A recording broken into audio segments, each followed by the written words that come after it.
De retour avec nos invités. Jérémy Calfon qui se trouve un destin politique là, subitement. Je rappelle que vous êtes avocat. Merci Absolument. beaucoup d'être là. À vos côtés, Jonathan Sixou. Bienvenue Jonathan, journaliste. Voici la une du Causeur, tout neuf, tout frais. Exactement. Jordan Bardella, quoi ma gueule? On aurait pu mettre en sous-titre. Qu'est-ce qu'elle a? Je vous laisse trop long. imaginer la suite. Je ne voudrais pas être trop trivial. Et puis, Guilhem Carayon, qui est président des Jeunes LR, porte-parole également, les Républicains. Merci à tous les trois d'avoir répondu. On espère l'arrivée d'Aurélien Lecoq pour les Jeunes Insoumis d'ici un petit moment. On va parler tôt ce matin de ce qui s'est produit à l'issue d'un homejacking qui avait été signalé aux policiers. Ils ont aussitôt pris en chasse un véhicule qui a refusé plusieurs fois de se soustraire au contrôle, qui a fini d'ailleurs par rouler sur plusieurs policiers. Ça s'est passé à Maison-Alfort, dans le Val-de-Marne. Les faits racontés par Chloé Tarka. Selon les premières informations, l'incident s'est produit ce matin alors que des policiers étaient mobilisés dans l'Essonne suite à un homejacking. En fuite, l'auteur a été localisé dans son véhicule sur l'autoroute A86. Une poursuite s'est alors engagée jusqu'à la ville de Maison-Alfort où le conducteur a percuté en contresens un véhicule de police venu en renfort. Bloqué dans la voie, le véhicule a effectué une marche arrière et percuté de nouveau une voiture de police. Pour s'extraire, le conducteur a fait une manœuvre vers le trottoir, mais des policiers pieds à terre ont été touchés à ce moment-là. L'un d'entre eux a fait usage de son arme administrative. En tout, ce sont 7 policiers qui ont été blessés légèrement et pris en charge en urgence relative. Le conducteur ainsi que ses 2 passagers ont été interpellés. Denis Jacob est avec nous pour Alternative Police. Bonjour, merci de nous rejoindre. J'imagine que vous avez entendu, eu vent de ce qui s'est passé ce matin. Parlons de la riposte des policiers qui, semble-t-il, a été assez, impeccable. C'est-à-dire qu'il n'y a pas eu de mauvaises actions de leur part. Ils ont agi dans les termes du contrat qui leur est imparti. Bonjour Nelly Denac, oui, ils ont appliqué la loi et ils ont utilisé tous les moyens à leur disposition pour pouvoir neutraliser ce véhicule. Ils ont utilisé les stick-top également, cette espèce de herse qui permet de crever les pneus pour neutraliser le véhicule. Mais bien évidemment, si leur vie est gravement mise en danger et celle d'autrui, ils peuvent utiliser également leur arme de service pour neutraliser le conducteur du véhicule. On parle de 7 policiers qui ont été blessés, ça n'est pas rien. Est-ce qu'on connaît leur état de santé en ce moment ? Non, j'ai pas leur état de santé. Elle est en urgence relative, comme l'a dit votre collègue. Donc moi, j'ai une pensée bien évidemment toute particulière pour eux et je leur souhaite un prompt rétablissement. Mais je souhaite aussi féliciter leur action qui s'est faite comme d'habitude dans des conditions particulièrement difficiles et dangereuses pour neutraliser une nouvelle fois des auteurs d'un cambriolage, puisque l'affaire démarre sur un cambriolage sur la commune d'Orsay et ils seront interpellés donc sur Maison-Alfort. Ce que je voudrais dire, c'est que malheureusement, cet exemple est encore une fois un de trop parmi tous les refus d'obtempérer, puisqu'on peut considérer que cette affaire rentre dans le cadre des refus d'obtempérer et que cette violence quotidienne, eh bien les policiers, ils la vivent. Ils la vivent donc tous les jours et tous les jours, ils sont confrontés à ce type d'infraction, de délit, de refus d'obtempérer, puisque vous le savez, vous en avez parlé sur votre plateau tout à l'heure, il y a une étude du service des statistiques du ministère de l'Intérieur qui est sortie ce matin, où on enregistre entre 2016 et 2023 25 700, presque 26 000 refus d'obtempérer par an, malgré une légère baisse, mais une aggravation des délits, puisque pour 2023, les délits aggravés est en augmentation de 21%, ce qui démontre bien qu'il y a une ultra-violence, une désinhibition de la violence et que, on doit donner la capacité aux policiers d'y faire face. Vous restez avec nous quelques instants parce qu'on va faire réagir nos autres invités. Je vais commencer avec vous, Jérémy Calfon. Donc, je rappelle que vous êtes avocat. On voit dans le cas des 2 roues, on l'a déjà beaucoup évoqué, lorsqu'il y a des rodéos et des courses-poursuites qui s'engagent, qu'il y a une circulaire, une sorte de doctrine qui consiste à ne pas aller au contact, contrairement d'ailleurs à ce qui se pratique outre-Manche, chez nos voisins anglo-saxons.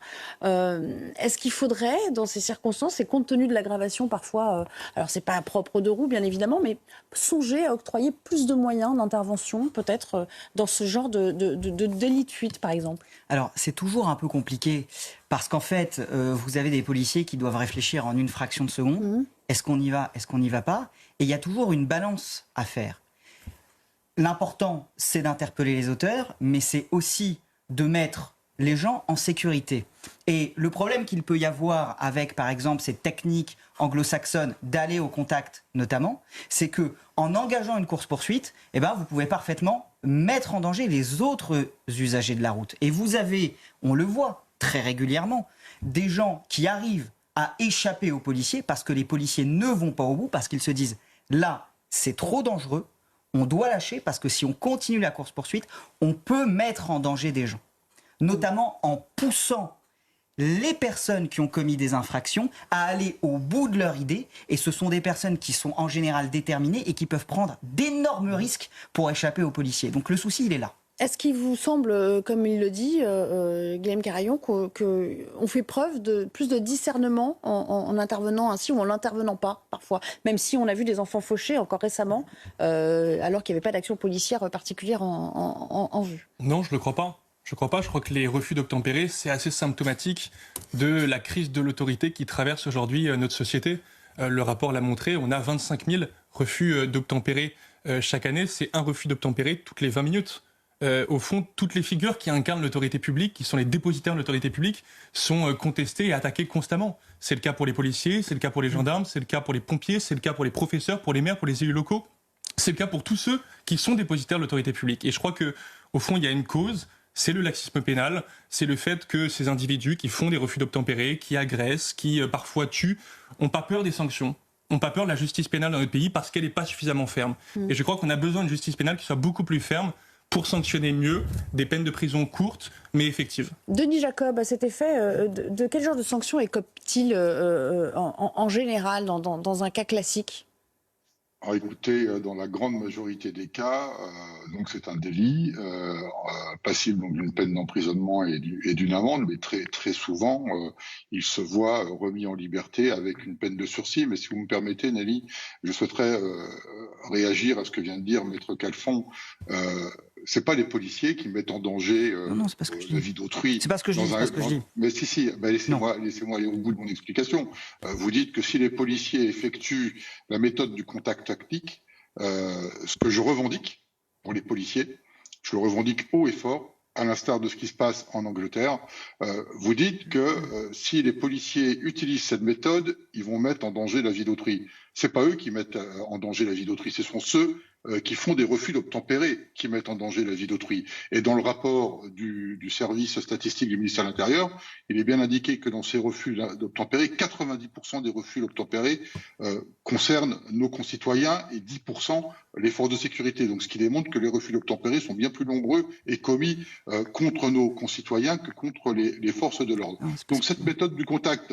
Oui. Cette méthode du contact tactique, elle ne se fait pas n'importe comment. Ça nécessite une formation préalable, des policiers qui doivent être aguerris à un style de conduite, et bien évidemment que tout ça nécessite un cadrage juridique. Il ne s'agit pas de jour au lendemain aller dire « allez, on fonce sur tous ceux qui font des refus d'obtempérer ». Et à côté de ça, vous avez aussi des systèmes alternatifs que je revendique au nom de mon organisation syndicale, qui est notamment celui qui vient d'être mis en expérimentation il y a quelques mois aux États-Unis, qui s'appelle le système Starchase, qui est un système de balise GPS et qui permet aussi de poursuivre à distance des fuyards dans le cadre de refus d'obtempérer et élargir l'utilisation des drones et des vidéos de surveillance avec une plus grande facilité d'accès en temps réel à ces vidéosurveillances, puisque vous le savez, on est soumis aussi au contrôle de l'activité. Encore une fois, ça suppose un certain nombre de moyens et donc de volonté politique. Juste une question sur ce qu'on note à propos de l'aggravation de ce genre de course-poursuite, en tout cas des refus d'obtempérer, des délits de fuite. J'ai un invité qui émettait l'hypothèse tout à l'heure que c'était lié, enfin en tout cas que c'était à corréler aussi au trafic de drogue et au fait que vous savez il y a ces voitures qui remontent très rapidement pour aller fournir et qui n'hésitent pas à se soustraire à tout contrôle. Vous pensez qu'on peut faire une corrélation, Jonathan ? Je le crois, oui. Avant de vous répondre, juste un mot par rapport à ce que vous disiez sur les Oui. peines encourues par les personnes qui commettent ce type de délit. Il y a quelques semaines, un homme qui avait traîné un policier sur plusieurs dizaines de mètres, qui avait refusé donc factuellement de s'arrêter à un contrôle et traîner ce policier sur plusieurs dizaines de mètres, a écopé de 35 heures d'intérêt général.